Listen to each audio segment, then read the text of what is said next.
Hello and welcome. This is your librarian, Miss Jennings, and we're discussing NoodleTools and searching, identifying and citing sources, Part 1.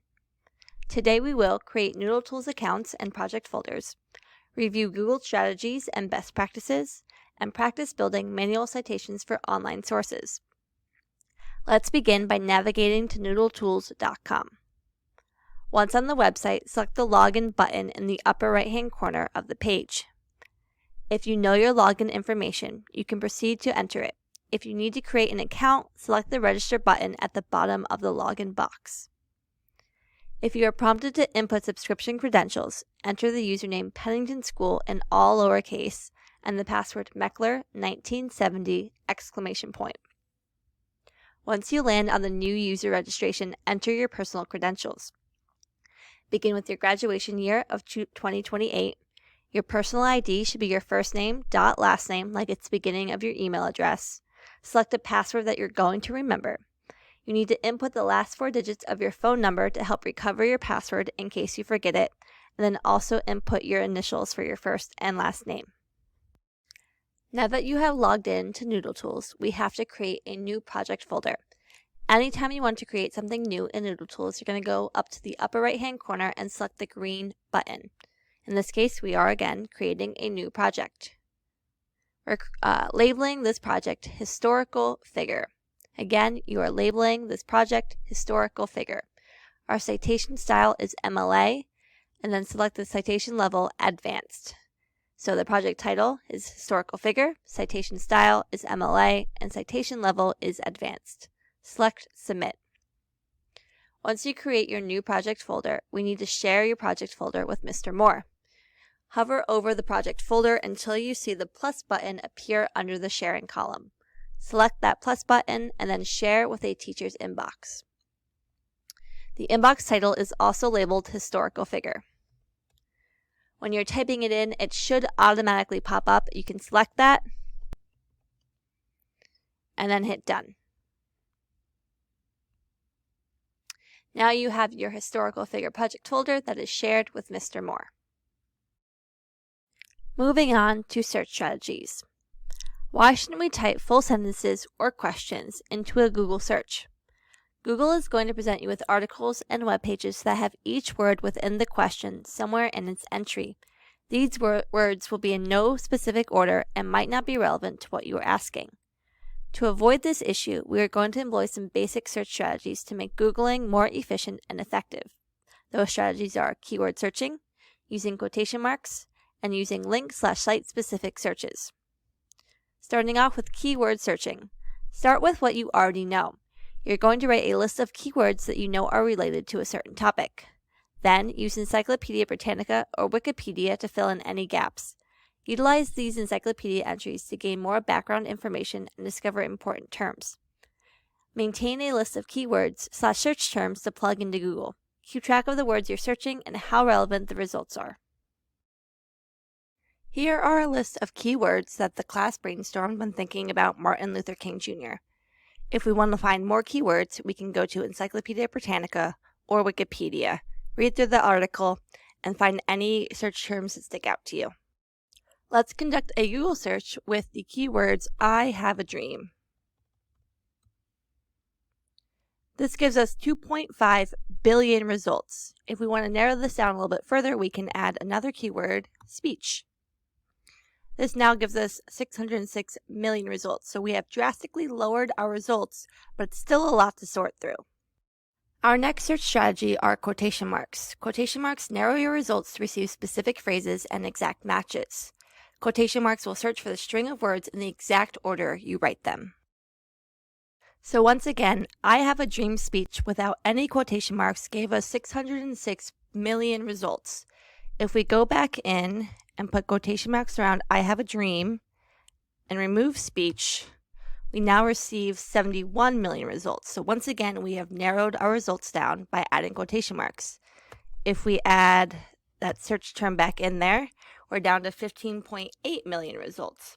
So the more we use our keyword searching and quotation marks, we will further narrow down our results. Add MLK, we get 4.4 million results. So you can utilize these tools to narrow your results and get more specific matches to what you're looking for. Our next search strategy is to conduct link and site-specific searches. You can retrieve results with specific site endings like .edu, .org, and .gov.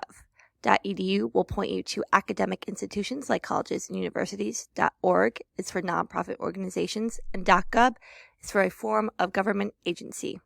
You can then retrieve results for a specific link ending like www.npr.org. These searches will help ensure you receive results from non-biased sites. If I conduct my I Have a Dream speech search, including site:/edu, I will receive all results that end with a .edu. This is the same for .org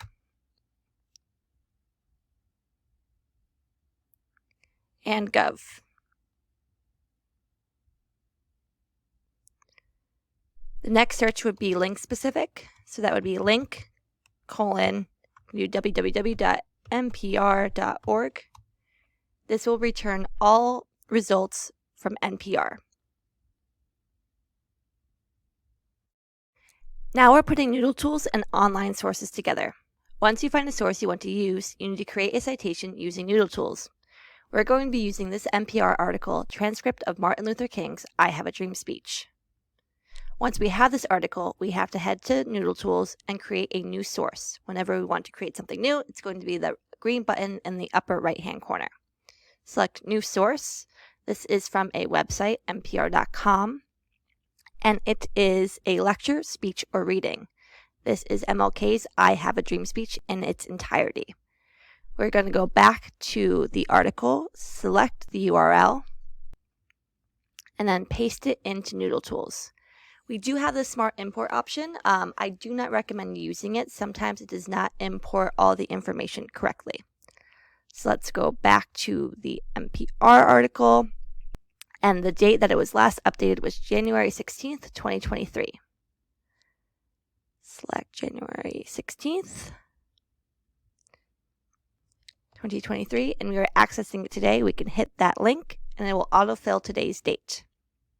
Type of presentation is a speech, and our presenter is Martin Luther King, and then our suffix is junior. Title of presentation is I Have a Dream. Date of presentation, go back to the article. If we do a little digging, we can see the speech was on August 28th, 1963.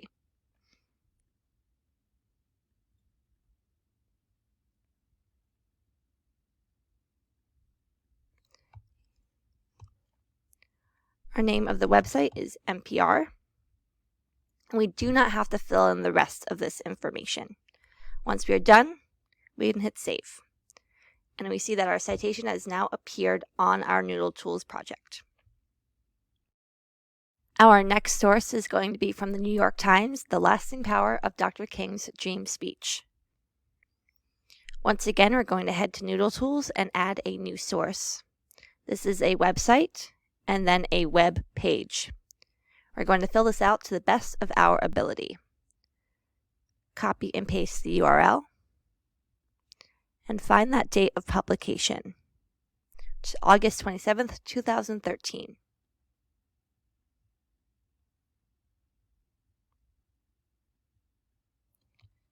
Today is our date of access, and then we need to add contributors. So looks like we have an author, so we're going to change this role to author, and then copy and paste the author's name in there. Web page or document article title. Go back up, The Lasting Power of Dr. King's Dream Speech. Name of website is New York Times. And once again, we do not need to fill out the publisher of the site information. Once we're done, we can select Save and see that our citation appear in our folder. Now that you have mastered a few search strategies and manual citations, go forth and try some on your own.